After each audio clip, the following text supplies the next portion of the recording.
Hi friends, welcome to our channel. So today we'll be learning how to make these lovely birds nests. And for those who have no idea what these pretty little things are, let me quickly give you an intro to this dish. These are called birds nests, obviously because it looks like one. And these are mainly made with potato, vermicelli and paneer. It can be had as a snack or as a starter at your lunch or dinner table. Let's now look at what all ingredients we need to make these nests. And by the way, I have given the list of ingredients in the description box for your convenience. Do take a look at it when needed. To make the potato base, we'll need 4 medium-sized boiled and nicely mashed potatoes, 2 medium-sized onions finely chopped, 1 teaspoon garam masala, 1 teaspoon cumin powder, 1 teaspoon chili powder, 1 teaspoon pepper powder, half teaspoon turmeric and salt to taste. You can also add in a teaspoon of chaat masala. Since I didn't have it, I didn't add it here. To make the nests, we'll need 2 tablespoons of corn flour and 1.5 cup of vermicelli. The one I have here is thick double roasted ones, but you can go for thin ones if you prefer that. It'll taste just the same. To make the eggs, we'll need 40 grams of paneer and a few coriander leaves.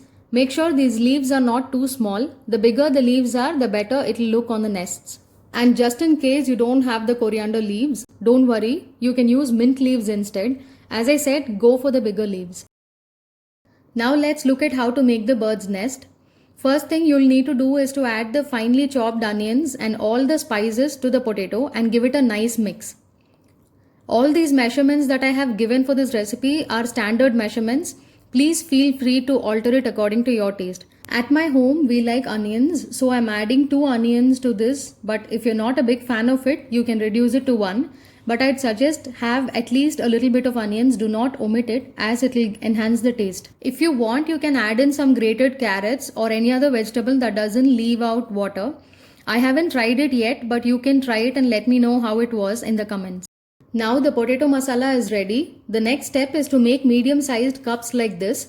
For 4 medium-sized potatoes, you will be able to make about 5 nests. Let's see how to make these cups now. To make our job easy, let's coat our palms with some oil. It can be any oil. Take just a little, not much, and coat your palms like this. Now you can take some potato and make a big ball out of it.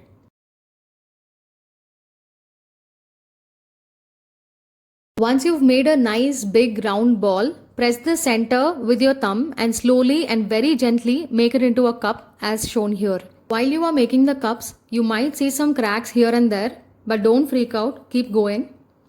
Keep your palms cup shaped and continue shaping it. Once you get the desired shape, you can then seal the cracks and then you'll have your nice and smooth cups ready. Let me remind you once again, if you do not chop your onions finely or mash your potatoes well, then you might not be able to make smooth cups like this.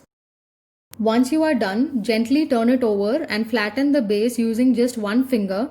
You have to be absolutely careful and very gentle because you don't want to ruin the shape or end up cracking the cups. Flattening the base is very important because only then your cups will stand straight and stable when you place it on a plate like this. Make all your cups of even size so it will look good on the plate while serving. Make sure you do not make the cups too thin. The sides should be thick like this because after this you will have to coat it with vermicelli and then you will have to deep fry it. So if you make it too thin, it might break easily while coating or while frying. Now let's coat the potato cups with vermicelli to give it a nest effect. For that you will first have to mix the corn flour with water and keep it ready. Make sure it's not too thick nor too thin. For 2 tablespoons of corn flour, I have added 2 to 2.5 tablespoons of water. Now you will have to dip these potato cups into the corn flour gently and then coat it with the vermicelli. Make sure you have wide and shallow bowls like this for your corn flour and vermicelli so you can comfortably let in your hands and coat the potato cups well. Also, I have a quick tip for you guys. While coating the potato cups, always make sure you don't dip both your hands into the corn flour bowl because if you do so, then when you use the same hands in the vermicelli bowl, the vermicelli will stick to your hands and it will be a big deal to coat the potato cups properly then. So always use only one hand for the corn flour bowl and the other for vermicelli so it won't get messy. Now very gently dip the cups into the corn flour bowl and then coat it with vermicelli like this. Be very gentle when you do this step. Do not press it too hard as you might end up ruining the shape of the nest or breaking it if you apply a lot of pressure on it.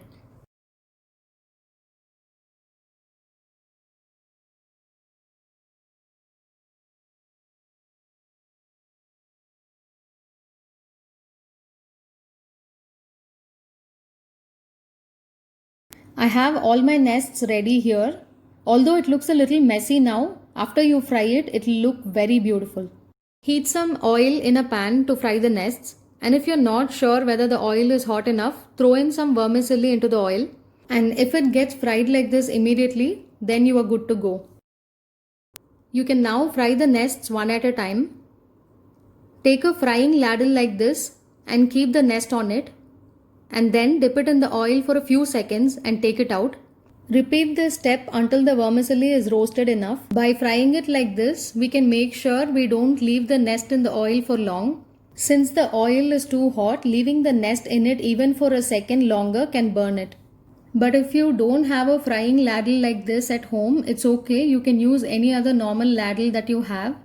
So let's look at how to prepare the eggs now. For that, first we'll have to boil the paneer so it doesn't taste raw. Put the small paneer cube into boiling water and leave it for about 5 to 10 minutes and then grate it nicely. Now transfer the paneer to a clean chopping board and knead it with your hand like this until you see no lumps.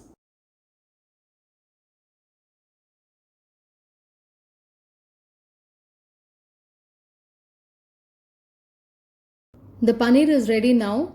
As you can see, there are no lumps anywhere. It looks nice and soft. You can now roll this into eggs and it will look exactly like it. Now let's see how to make the perfect eggs.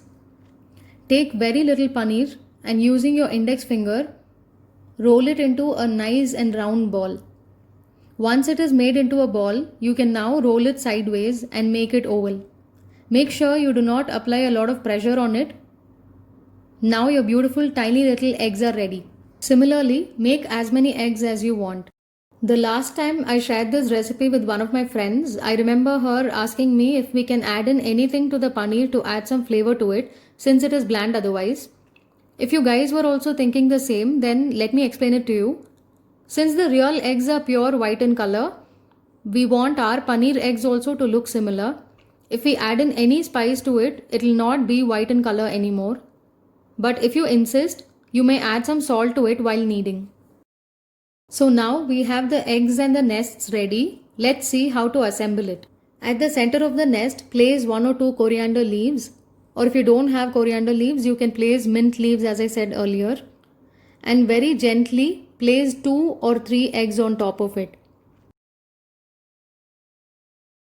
I would suggest not to add more than 3 eggs as the nest might look overcrowded.